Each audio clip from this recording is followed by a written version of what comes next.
पुणे महापालिकेमध्ये महिला अधिकाऱ्याला धक्काबुक्की आणि शिवीगाळ। सांस्कृतिक विभागाच्या उपायुक्त आशा राऊत यांना धक्काबुक्की, शिवीगाळ। कविता पाटेकर यांच्या विरोधात शिवाजीनगर पोलीस ठाण्यामध्ये गुन्हा दाखल। फाईल महिन्याभरापासून अडवून ठेवल्याचा पटेकरांचा आशा राऊतांवर आरोप। भाजीमध्ये केस सापडल्यामुळे पतीकडून रक्तबंबाळ होईपर्यंत मारहाण। सासरच्या सततच्या छळाला कंटाळून 25 वर्षीय विवाहितेची गळफास घेऊन आत्महत्या। छत्रपती संभाजीनगरच्या भावसिंगपुरा परिसरातली घटना। पतीसह सासरच्या 7 जणांना बेड्या।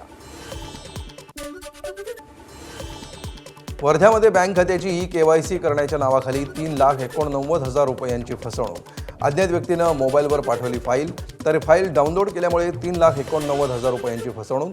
सायबर पोलीस ठाण्यामध्ये गुन्हा दाखल। AI तंत्रज्ञानाचा वापर करून तोतया पोलीस अधिकाऱ्याचा महिलेला लाखो रुपयांचा गंडा। प्रेमाच्या जाळ्यात ओढून महिलांना लुटल्याचा प्रकार। सिन्नरमधील वावी पोलिसांनी तोतया पोलिसाला केली अटक।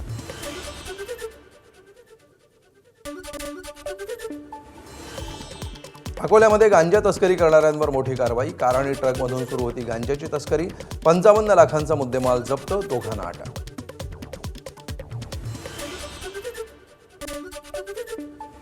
भंडाऱ्यामध्ये अड्याळ पोलिसांनी 8 लाखांच्या सुगंधित तंबाखूसह वाहन केलं जप्त। किटाडी फाटा परिसरामध्ये पोलिसांनी केली होती नाकाबंदी। पोलिसांनी वाहनाचा सिने स्टाईल पाठलाग करत केली कारवाई। नागपूरमधील सीताबर्डी भागामध्ये दुकानफोडी प्रकरण उघडकीला। अल्पवयीन मुलीसह 3 आरोपी ताब्यात। सीसीटीव्ही फुटेजच्या आधारे आरोपींचा शोध। मोबाईल दुकानाचं शटर तोडून चोरी करत दुकानातील रोख रक्कम पळवली। पोलिसांकडून शोध मोहीम सुरू। भंडारा जिल्ह्यामध्ये दुसऱ्या दिवशीही दुकान फोडण्याच्या घटना। काल भंडाऱ्यामध्ये 15 तर आज तुमसरमध्ये 7 दुकानं फोडल्याची घटना। रोख रकमेसह काही मौल्यवान वस्तूंची चोरी। व्यावसायिकांमध्ये भीतीचं वातावरण। कोल्हापूरच्या गुळावर गुजरातच्या गुळाची कुरघोडी। कोल्हापुरी गुळामध्ये भेसळ असल्याचं सांगत गुजरातमध्ये अन्न आणि औषध विभागाची कारवाई। कोल्हापूर आणि सांगलीतील गुळावर बंदीची गुजरातच्या व्यापाऱ्यांची भूमिका। कृषी उत्पन्न बाजार समिती तोडगा काढणार। वातावरण बदलामुळे कोकणातील आंबा उत्पादक शेतकऱ्यांवर संकट, तर 22,000ची मदत देऊन सरकारकडून शेतकऱ्यांचा अपमान। शेतकरी नेते राजू शेट्टींची टीका। पुढील मोर्चासाठी आंबा उत्पादक शेतकऱ्यांचा मेळावा घेणार, शेट्टींची माहिती।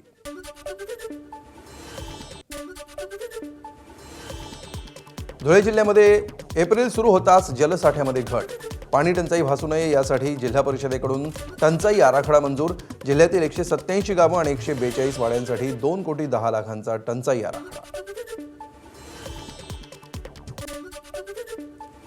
जळगावच्या शिरसोली गाव विड्याच्या पानाच्या उत्पादनासाठी प्रसिद्ध, मात्र वादळी वारा आणि गारपिटीमुळे विड्याच्या पानांचं मोठं नुकसान। विड्याच्या पानांची राज्यभर निर्यात होत असल्यामुळे शेतकरी आर्थिक संकटात। नंदुरबारमध्ये पपईच्या दरामध्ये घट। पपई प्रति किलो 7 रुपयांवरून 3 रुपये किलोवर। दर कमी होऊनही व्यापारी खरेदीसाठी येत नसल्यामुळे पपईची फळं खराब होण्याची भीती।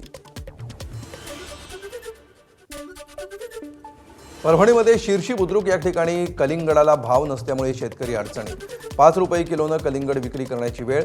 उत्पादन खर्च निघत नसल्यामुळे शेतकरी आर्थिक संकटात। रत्नागिरी जिल्ह्याच्या चिपळूणमध्ये वाशिष्ठी नदीच्या खाडीमध्ये हाऊसबोट सफारी सुरू। कोकणातल्या पर्यटनाला नवं आकर्षण।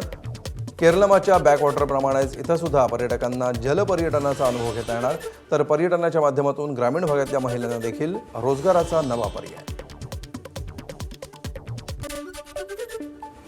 उमरेड पवनी करहांडला अभयारण्यामध्ये आढळले कृष्णवर्णीय चितळ। पवनी सफारी मार्गावरील खापरी तलाव परिसरामध्ये चितळांच्या कळपामध्ये कृष्णवर्णीय चितळ दिसून आल्यामुळे पर्यटकांमध्ये उत्सुकता, तर शरीरातील मेलॅनिन या रंगद्रव्याचं प्रमाण अधिक झाल्यास असा रंग बदल होऊ शकतो, वन्यजीव तज्ज्ञांचं मत। चंद्रपूरमध्ये वन्य प्राण्यांना उन्हाचा त्रास होऊ नये यासाठी वन्यजीव शुश्रूषा केंद्रामध्ये विशेष व्यवस्था। पाणी ठेवण्यात आलेल्या पिंजऱ्यांना ग्रीन नेट लावण्यात आलं। कूलर आणि कृत्रिम पाण्याचा हौद आणि इतर व्यवस्था तैनात। यवतमाळच्या वणीमधील शिंदोला परिसराला लागून असलेल्या झुडपी जंगलामध्ये वाघांचा मुक्त संचार। वाघिणीसह 2 बछड्यांचा रस्त्यावर वावर। शेतकरी आणि कामगारांमध्ये प्रचंड दहशत। रानमेवा गोळा करून मजुरी करणाऱ्यांवर आर्थिक संकट।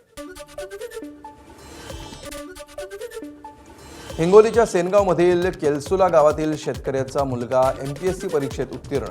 गावकऱ्यांनी काढली भव्य मिरवणूक. शिवशंकर खेडबालेची कर सहाय्यक आणि लिपिक पदावर निवड.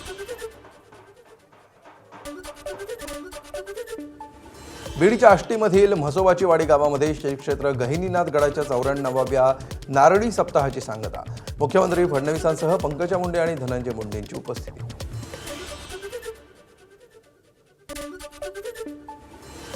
धाराशिवमध्ये अखिल भारतीय मराठी साहित्य परिषदेतर्फे 32वे साहित्य संमेलनाचं आयोजन.